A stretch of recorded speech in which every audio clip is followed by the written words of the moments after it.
মানিকগঞ্জ সদরের গড়পাড়া ইউনিয়নে নিজের জায়গায় গাঁজা গাছ রোপণ করে বিক্রি ও সেবন করে আসছে সাদেক হোসেন। চরম বিপর্যয়ে যুব সমাজ। মানিকগঞ্জ হরিরামপুর থেকে দেলোয়ার হোসেনের প্রতিবেদনে দেখুন বিস্তারিত। দীর্ঘদিন ধরে নিজ জায়গায় গাঁজা গাছ রোপণ করে সেবন সহ বিক্রি করে আসছে মোহাম্মদ সাদেক হোসেন, পিতা মৃত বুলু মিয়া। কিছুদিন আগে ৭০০ গ্রাম গাঁজাসহ মানিকগঞ্জ থানা পুলিশের হাতে আটক হয়। পরে জামিনে বের হয়ে আবারও ব্যবসা শুরু করে। ইয়াবা, গাঁজা, হিরোইন বিক্রেতা হিসেবে এলাকায় আতঙ্ক তৈরি করে। আজ রবিবার বিকাল আনুমানিক ৪টের দিকে বিএনপির অঙ্গ সংগঠনের নেতাকর্মীরা তার নিজ জায়গায় রোপণ করা গাঞ্জা গাছের সন্ধান পান। তারা হলেন মোহাম্মদ ময়নাল হোসেন, জিয়া সাইবার ফোর্সের আহ্বায়ক মানিকগঞ্জ জেলা, মোহাম্মদ রোকন, গড়পাড়া ইউনিয়নের সহসাংগঠনিক, মোহাম্মদ আনছু, মোহাম্মদ বিপ্লব, আশিক সাবেক সাধারণ সম্পাদক ও সভাপতি, গড়পাড়া ছাত্রদল, মোহাম্মদ কামাল হোসেন, বাংলাদেশ শ্রমিক সড়ক পরিবহন সাংগঠনিক সম্পাদক, আলভি খান।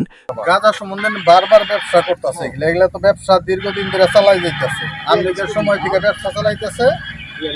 এটা তো দীর্ঘদিনের ব্যবসা, এলাকার সবাই জানে। বিশাল বিশাল চালান নিয়েও ধরা পড়ে, কিন্তু এত দুঃসাহস হয় কিভাবে যে এই বিএনপির নামে স্ট্যাটাস দেয়, বিএনপিও গাঁজা বিক্রি করব, বিএনপি কি করতে পারবো, এই স্ট্যাটাস দেওয়ার ওর হয় কেমনে? এই যে এটা দেখেন, ও আজকে এই স্ট্যাটাসটা দিছে যে বিএনপির ও বৃদ্ধাঙ্গল দেখাইতেছে। গড়পাড়া কি বিএনপি নাই? এলাকাবাসী জানান, মাঝে মধ্যে পুলিশের হাতে আটক হয়ে জেল হাজতে গেলেও দ্রুত জামিনে বের হয়ে আবারও পূর্বের চেয়েও আরও ভয়াবহ রূপ ধারণ করে ব্যবসা চালিয়ে যায়।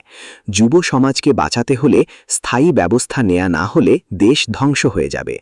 বিষয়টা মানিকগঞ্জ থানা পুলিশকে জানালে এসআই আল মামুন সঙ্গীয় ফোর্স নিয়ে গাঁজা গাছ জব্দ করে। ঘর তল্লাশি করে পুলিশের ক্যাপ পাওয়া যায়। কর্তব্যরত পুলিশ জানান, তাকে গ্রেফতার করে আইনের আওতায় আনা হবে। মাদকের যে একটা সারা বাংলাদেশে যে একটা অভিযান চলছে, সবাই খুব সচেতন এবং তাদের পক্ষ থেকে সবাই চাচ্ছে যে যেন এটা সমাজ থেকে নির্মূল করা যায়। তাই আমি এলাকাবাসীকে অনেক অনেক ধন্যবাদ জানাচ্ছি। আর আজকে এই যে কাজের গাছটা আপনার করা হইলো, যে উঠানো হইলো, সাদেক নামের এক ভদ্রলোক, উনি ১ সপ্তাহ আগে মাদক মামলা অ্যারেস্ট হয়েছিল। এলাকার জনগণ ওনাকে প্রায় ৭০০ গ্রাম গাঁজা সহকারে গ্রেফতার করছিল। আজ ওনার জায়গার মধ্যে এই গাছটা পাওয়া গেছে।